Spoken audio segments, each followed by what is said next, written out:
puisqu'il était déjà président de Cévital.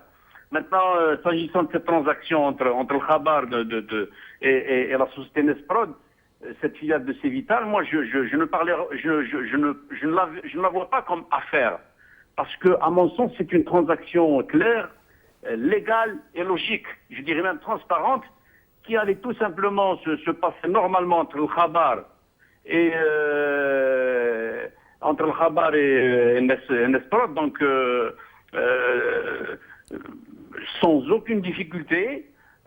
Donc il y a le Khabar qui voyait un petit peu ses finances chuter, et Nesprod qui voulait s'améliorer sur le plan économique, performer.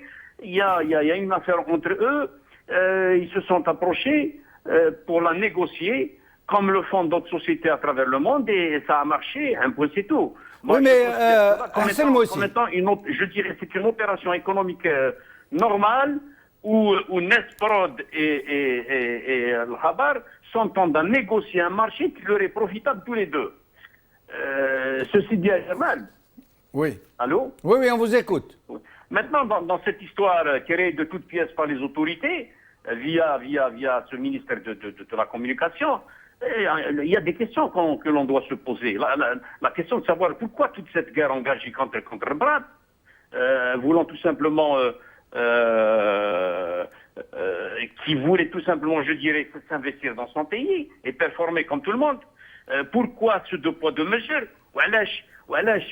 On refuse Arbrab et on donne à Haddad. Pourquoi Haddad, il en a deux TV, deux journaux?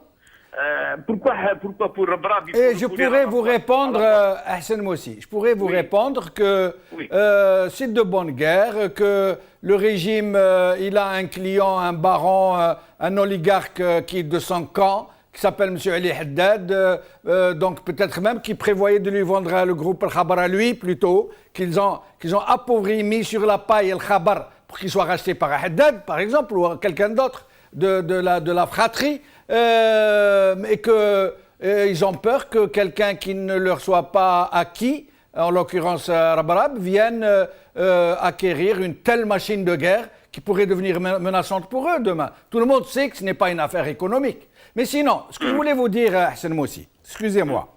Alors, Rabarab, personne ne peut nier son amour pour l'Algérie. Personne ne peut nier qu'il a servi l'Algérie 1000 fois mieux que tous ceux qui nous abreuvent de discours stériles et qui pillent l'Algérie plutôt que de la servir. Là, personne ne peut le nier. Mais on ne peut pas nier non plus que Rabarab lui-même est né dans l'arrière-cour du régime, que des facilités financières exorbitantes lui ont été concédées pour monter la fortune dont il dispose aujourd'hui. Ça veut dire qu'il ne faut pas être naïf non plus. Oui, il était dans la sphère du pouvoir à un moment, enfin avec ces gens-là à un moment donné. Maintenant, pourquoi il a changé? On change avec le temps, on change. Peut-être qu'il a vu que le moment est venu pour prendre son autonomie, pour gérer sa situation, pour gérer ses affaires. Et là, d'ailleurs, la guerre qu'on a lancée contre lui veut tout dire. Là, on comprend quelque chose qui se dessine.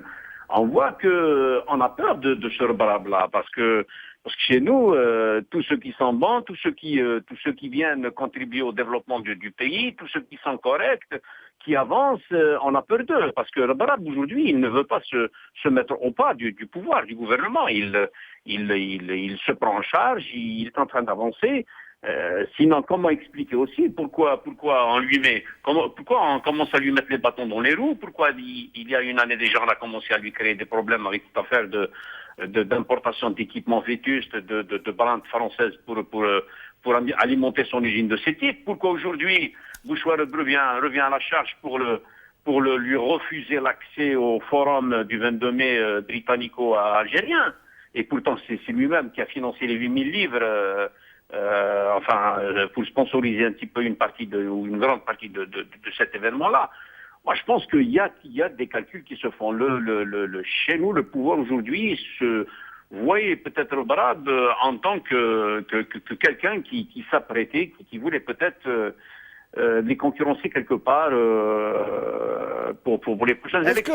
Hassan Moussi, est-ce que vous pensez que Rabrab, par rapport à sa déclaration à Berber TV, et par rapport à ce qui semble se dessiner, est-ce que vous pensez que Rabrab pourrait être candidat à la succession de Bouteflika ou du moins aux prochaines présidentielles? Oui, par cette façon de faire du pouvoir, je crois qu'on lui a mis la puce à l'oreille. On lui a mis la puce à l'oreille et on vient de mettre la puce à l'oreille à pas mal de gens qui l'aimaient, qui croyaient en lui. Et pourquoi pas? Pourquoi pas? Moi, personnellement, je dirais, parmi toute la gang que je suis en train de voir transiter par-ci par-là, c'est Coco la Shakib Khalil qui sont en train de se laver l'avant de l'homme, ceci et cela. Moi, je préfère 1000 fois un Rabrab. Je le vois ici à Québec, la population a poussé un affairiste, un bonhomme sérieux qui a investi, qui a mis son argent à la disposition du peuple, qui a aidé les gens. Pelado est devenu responsable de la province du Québec. D'ailleurs, il a démissionné hier, mais il a démissionné pour des affaires personnelles à lui. Mais sinon, c'était le peuple qui l'avait poussé à venir. Pourquoi pas? Et ça ne gênerait... Pourquoi le peuple n'aiderait pas Rabrab à monter? Mais Hassan Moussi, est-ce que ça ne gênerait pas le peuple de savoir que... Bon, il n'y a pas de comparaison possible entre Rabrab et Shakib Khalil. Mais est-ce que le fait que Rabrab ait monté sa fortune à l'ombre du pouvoir ne pourrait pas être compromettant pour lui?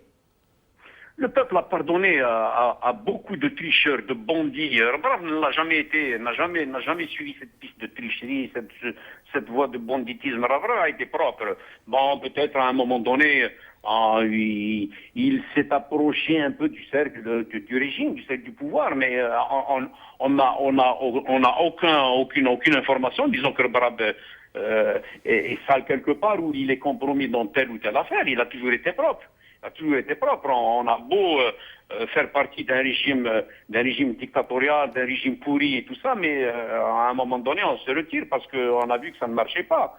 Il y a des gens qui ont coutoyé le pouvoir, qui ont côtoyer le régime, mais qui se sont retirés au bon moment parce que ça ne marchait pas, parce que c'est sale, ça sent dégueulasse. Et le cas de Rabrab, on n'a aucune information, disons que, ou aucune vérité qui dit que Rabrab s'est mêlé de près ou de loin à des affaires qui ne sont pas propres. Donc je ne vois pas pourquoi Rabrab ne pourrait-il pas être un candidat potentiel à la prison de la République en Algérie, pourquoi pas? Merci beaucoup Hassan Moussi, en espérant vous revoir bientôt parmi nous. Merci. J'accueille à présent Karim Kabir. Après, je lui demande de rester avec nous jusqu'à la fin de l'émission. Et entre-temps, nous ouvrirons le standard pour permettre à nos téléspectateurs de s'exprimer sur la question. Karim Kabir, merci d'être avec nous. Merci, bonsoir. Bonsoir Karim. Alors, cette déclaration fracassante pour le moins de Rabrab quand il dit ils m'en veulent parce qu'ils ne laisseront jamais un Kabyle émerger, ils m'en veulent parce que je ne suis pas de leur clan. Qu'est-ce que ça signifie selon vous, Karim Kabir? Parce que s'il le dit, probablement c'est parce qu'il a suffisamment de raisons de le croire. Je ne pense pas que M. Rabrab va s'aventurer à faire des déclarations comme ça à n'importe-pièce,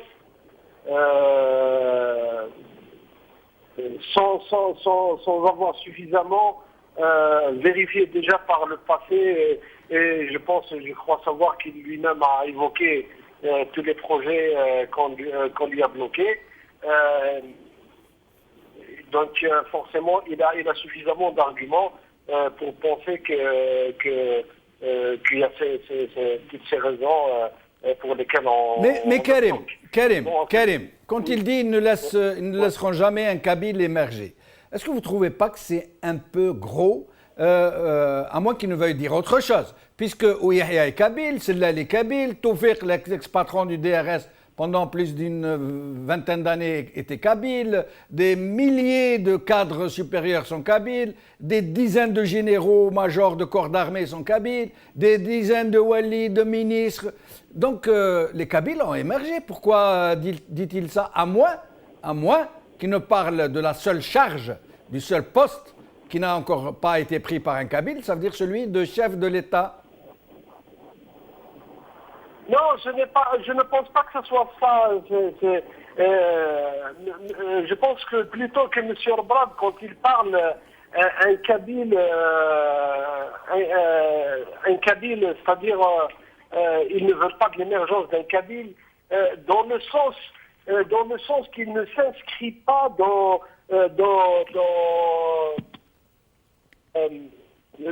il s'inscrit pas dans l'agenda du pouvoir. Parce que il faut pas, je ne pense pas qu'il faille raisonner ou voir dans les Kabyles une communauté homogène. Et c'est comme toutes les régions d'Algérie. Hein. Il y a des bons, il y a des mauvais, il y a des gens intelligents, des gens bêtes, des grands, des petits. Bon, ils sont comme tout le monde. Après, vous avez des gens qui s'inscrivent donc à la rente, qui sont ce que même chez les Kabyles qu'on appelle les Kabyles de service, c'est-à-dire qu'ils sont là comme des soupapes, comme des soutiens et des clientèles du régime. Et puis vous avez ceux qui essaient d'être intègres, qui ne s'inscrivent pas dans l'agenda du pouvoir, ni dans ses plans, ni ne partagent sa vision de l'Algérie. Et c'est parmi cette catégorie que fait partie M. Rabrab. Et je pense qu'il parle plutôt de cette catégorie de gens, c'est-à-dire l'émergence, pas le kabyle dans le sens entre guillemets ethnique du terme, mais plutôt de quelqu'un qui n'est pas dans l'agenda du pouvoir. Pourquoi, d'après vous, Karim, deux profils à peu près similaires, même s'ils sont très éloignés l'un de l'autre, mais tous les deux très très riches, qui sont tous les deux kabyles, Ali Haddad et Saad Rabrab.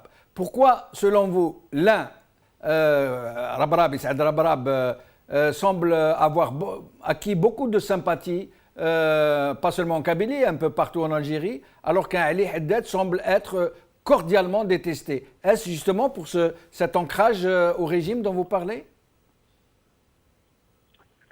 Vous savez, il y a toute une histoire quand même dans le combat qui a été mené par les Kabyles. C'est-à-dire quand même il y a des considérations historiques et culturelles très profondes, allant desquelles il y a parfois des situations qu'il faut analyser sous ce prisme.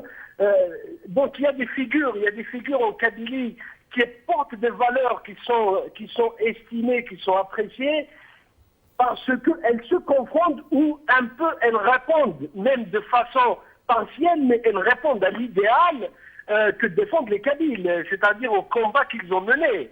Et c'est à ce titre que Rabrab est apprécié. Mais les Kabyles aussi, ils détestent, je ne sais pas s'ils le détestent, mais en tout cas, ils ne voient pas dans Haddad comme quelqu'un qui est porteur de ces valeurs pour lesquelles les Kabyles ont combattu, simplement. Mais ce n'est pas... je ne pense pas que ce soit une question de détester ou d'aimer. Et puis, pour revenir à l'accusation des Kabyles, il faut dire aussi, malheureusement, ça existe, et je pense qu'il y a mon ami Hassan l'a dit avant moi, il faut admettre tout de même qu'il y a encore une forme d'ostracisme ou de sectarisme qui existe chez certains, qu'on le veuille ou non. C'est une donnée culturelle qu'on a héritée depuis longtemps. L'Algérie, on ne doit pas oublier que c'est un pays jeune, donc il est en construction. On a encore un problème identitaire et parfois il s'exprime sous forme de sectarisme. Et même M. Hossein Aït Ahmed l'a dit à propos de Bouteflika, il a bien dit que c'était un raciste. Il a dit que ce bonhomme est un raciste. Donc il y a, si vous voulez, Rabrab a dû le sentir en tout cas de la part du clan Bouteflika, qu'il a une aversion vis-à-vis des gens qui ne fait pas dans le lèche-botte, qui ne fait pas dans le clientélisme ou qui se soumettent à ses désirata. Karim Kebir, quand Essaad Rabrab revendique sa qualité comme un peu pour faire un appel aux gens de sa région natale de le soutenir face à l'ogre qui veut le manger tout cru, le dévorer tout cru. En même temps qu'il lance cet appel subliminal, sans le lancer vraiment, il se plante dans un décor vraiment nationaliste. Il parle d'Algérie, servir l'Algérie, représenter l'Algérie, faire sortir l'Algérie du sous-développement. Donc, est-ce que cela ne va pas gêner un peu les visées séparatistes du MAC? Est-ce que ce n'est pas aller chasser sur leur brisée? Je ne pense pas que M. Rabrab s'inscrive dans cette logique. Il est en dehors de... bon, je ne le défends pas, hein. Il est suffisamment bien placé pour se défendre lui-même. Mais je ne pense pas qu'il s'inscrit sur ce terrain de lutte politique, enfin de lutte politique non, mais je veux dire, il ne s'inscrit pas dans ces clivages, dans ces considérations de chasser ou de ne pas chasser sur les plates-bandes de quelqu'un parce qu'il n'est pas parti politique. Tout simplement, c'est quelqu'un qui cherche les conditions avec des gens, avec des partenaires politiques, des soutiens qui peuvent lui permettre de faire ses affaires tranquillement, parce que il a évoqué le nombre de projets qu'on lui a bloqués. Vous imaginez, comment vous voulez que quelqu'un comme lui réagisse lorsque vous préférez des gens du Qatar à un Algérien comme vous? Il doit vivre quand même ça comme une grande blessure. On lui a bloqué des projets pour les donner à des Qataris, mais pas pour un Algérien. Quand même, il doit se sentir un peu blessé. Il doit se dire, comment se fait-il? Pourquoi, moi, en tant qu'Algérien? Mais bien sûr, il s'inscrit dans l'esprit national, parce que lui-même, si vous avez remarqué, tous ces projets sont à travers le territoire national, et il a beaucoup de cadres qui sont issus de toutes les régions du pays. Donc,